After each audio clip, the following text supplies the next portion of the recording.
বন্ধুরা, আমাদের জিমেল অ্যাকাউন্টে যাদের আছে তাদের একটি সমস্যা অনেক সময় যে আমরা পাসওয়ার্ড কারোর সামনে বসে দিতে গেলে সে দেখে ফেলে। অনেক সময় আমার পাসওয়ার্ডটি জেনে গেলে সমস্যা। এটি সমাধানের একটি উপায় আছে, সে উপায়টি আমি আপনাদেরকে এখন দেখাবো। যে আপনার পাসওয়ার্ডটি অন্য কেউ জেনে গেলেও কোনো সমস্যা নেই, সে কখনো ঢুকতে পারবে না। তাই আমি আপনাদেরকে সেই প্রসেসটি এখন দেখা দিচ্ছি।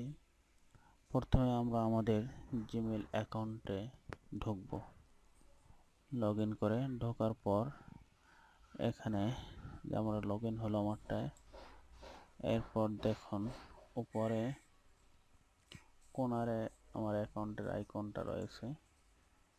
কোনারে যে আইকনটা ওটার উপর অ্যাকাউন্ট চলে দেখা একটা শো করে ইমেল অ্যাড্রেসটা, ওটার উপর একটা ক্লিক হবে। লেফট বাটন ক্লিক দিলে এখানে চলে আসছে। এখানে আমি ক্লিক করব মাই অ্যাকাউন্টে। নতুন একটি পেজ ওপেন হইতেছে, লোডিং হচ্ছে, নতুন লোডিং হলো। এরপরে আমি ক্লিক করব সাইন ইন অ্যাজ সিকিউরিটি অপশনটিতে।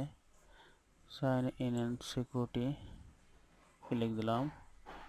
এরপরে এই পেজটি চলে আসলো, সিকিউরিটি পেজটি চলে আসলো। এর নিচের দিকে আমরা একটু যাই, তাহলে আমরা দেখতে পারবো এই যে লেখা আছে 2 নাম্বার দিয়ে পাসওয়ার্ডের নিচে 2 স্টেপ ভেরিফিকেশন।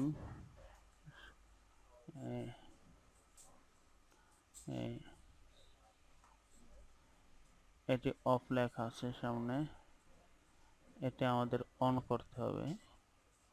এটা অন করে দিলে আপনার অ্যাকাউন্টে অনেকে ঢুকতে পারবে না। ক্লিক করলাম, এরপরে এই পেজটি আসলো। Protect your account 2 step verification. এই পেজে দেখেন আপনি এখানে গেট স্টার্টেড ক্লিক করবেন।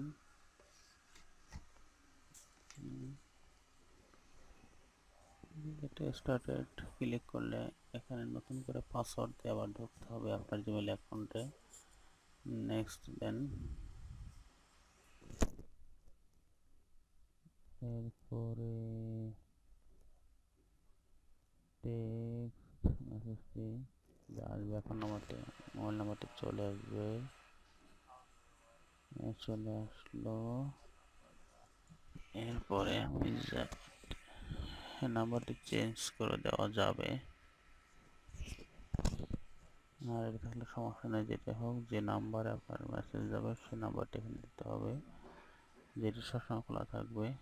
এরপর ফোন কল পেতে হইলে কলে টিক দিতে হবে, মেসেজে মেসেজ টিক দিলাম। এরপরে নেক্সটে ক্লিক দিলাম।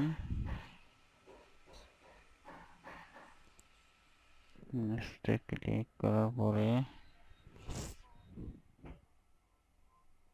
পরে মেসেজটি চলে আসলো, ইন্টার ডির কোড চলে আসলো। মেসেজটি লিখতেছি নেক্সট। এরপরে নেক্সটে click, turn on a click.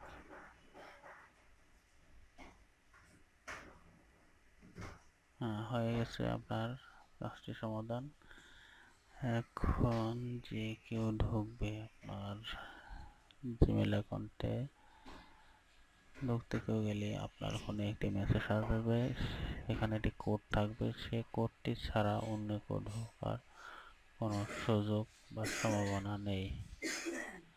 আর যদি আপনি অফ করতে চান, তার উপরে টার্ন অফে ক্লিক দিলে এটা অফ হয়ে যাবে।